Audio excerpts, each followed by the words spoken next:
Prologue. A blazing sun blazed out of a blazing sky and blazed down blazingly on a blazing expanse of blazing barren sand in a blazing desert. Naught was to be except sand dunes, and yet, a long caravan of camels emerged from behind a sand dune and meandered along the ancient desert trail, which was ancient beyond the memory of man.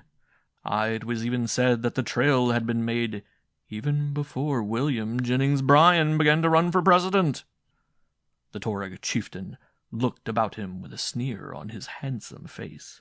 With contempt he gazed at the sand dunes. Somehow he felt superior to them. Presently the caravan stopped by an ancient city, half hidden beneath the sands of the desert. It was almost in ruins, a very ancient city. It had been deserted long before Congress began to discuss the immigration problem even. The Tuareg dismounted from his camel and entered his tent. A slave girl offered him a chaw of beechnut from her own private plug. He kicked her with a harsh tone of voice. Seating himself on an expensive divan from Bokhara, he reflected meditatively. "Darn it," he soliloquized. Chapter 1. Aha! $1 million, mused the colonel. "Exactly, my dear colonel," returned Hawkshaw, the great detective, wittily. "But the details of the crime?" "As follows," Hawkshaw replied. "The night watchman of the Stocksocoli Bank, London, was knocked unconscious, and $1 million in American thrift stamps, as well as £1,000,000 of sterling and a box of fine cigars were taken." "The villain!" exclaimed the colonel indignantly. "And cigars as expensive as they are." "How are you going to go about finding the guilty person?" asked the colonel. "In the following manner," answered Hawkshaw. "Let us first begin by deduction. Let us say, for example, that 3 persons could have robbed the bank. You, I, or the Khedive of Egypt. Now it is impossible that you could commit the robbery, because at the time the robbery was committed you were playing a foursome of tiddlywinks with the Duke of Buckingham." "That's true, but how did you know?" exclaimed the colonel. "My dear colonel," answered Hawkshaw, "I saw the crumbs on your opera hat. Now as for myself, I could not have done the robbery because I was in a theatre in Drury Lane. I almost distinctly remember the play even. It was called The Storekeeper of Venice, and it was written by a fellow named Shakespeare or something, who was a native of Algeria. Then consider the Khedive of Egypt. He could not have committed the robbery because he was on his his molasses moon, with his 999 sextillion 999 quintillion 999 trillion 999 billion 999 million 999,999th wife, hunting social lions, lounge lizards, zebras, and other big game in the wilds of Schenectady, New York.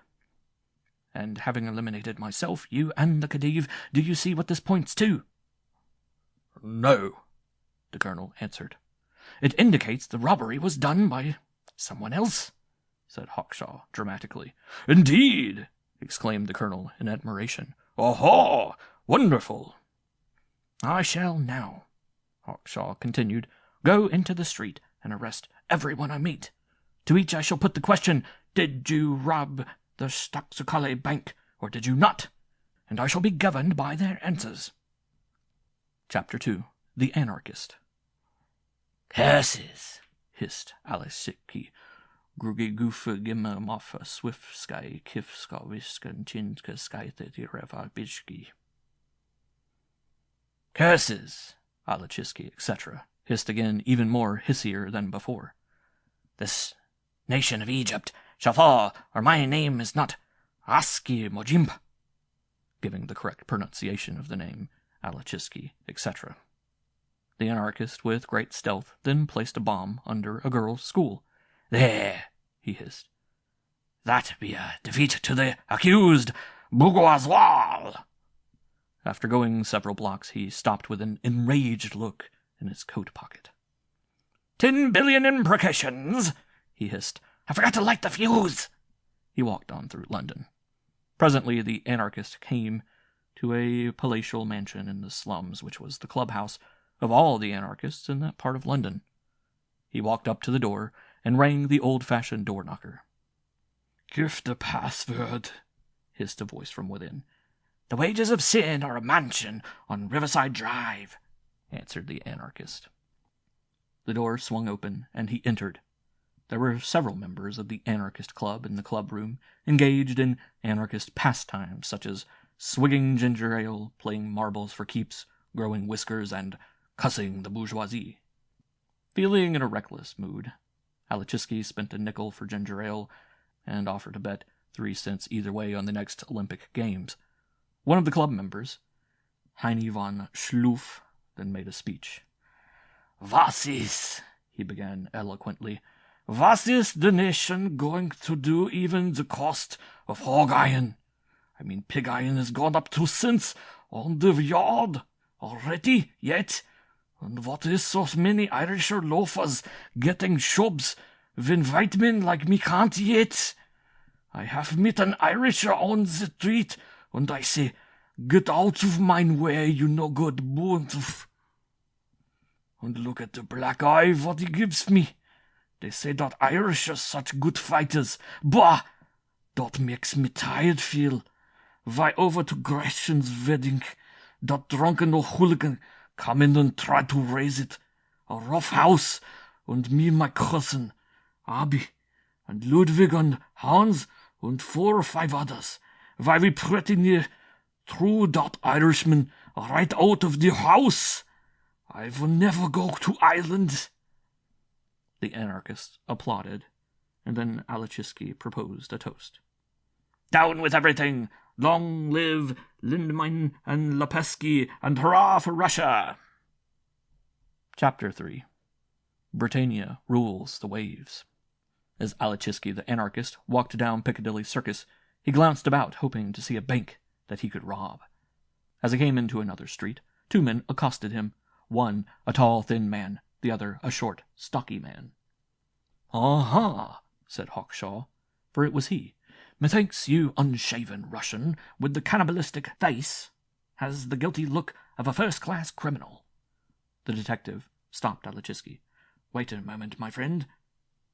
Pause while I gaze upon your unhandsome visage, and ask you a question or 3 or 4. "What do you want?"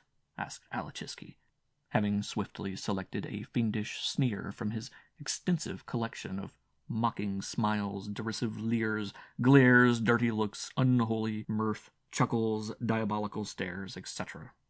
"Did you rob the Staksakale Bank?" asked Hackshaw.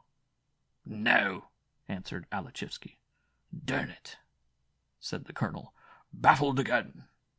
"Hold on," said Hackshaw. "My Russian friend, you are under arrest." The Russian was seized by policemen and Scotland Yard detectives. "Britannia rules the waves," said Mr. Hawkshaw. "Another triumph for Scotland Yard." He addressed Alachitsky. "I knew you were telling a falsehood because, when you denied robbing the bank, you raised an eyebrow and wiggled your toes. Also, I had suspicions of you when you asked the inspector of Scotland Yard if they found a set of burglars' tools in the Staksakale Bank. You said they were yours, and if they were found, to deliver them to the anarchist clubhouse. I delivered them myself, disguised as a rear admiral of the Swiss army.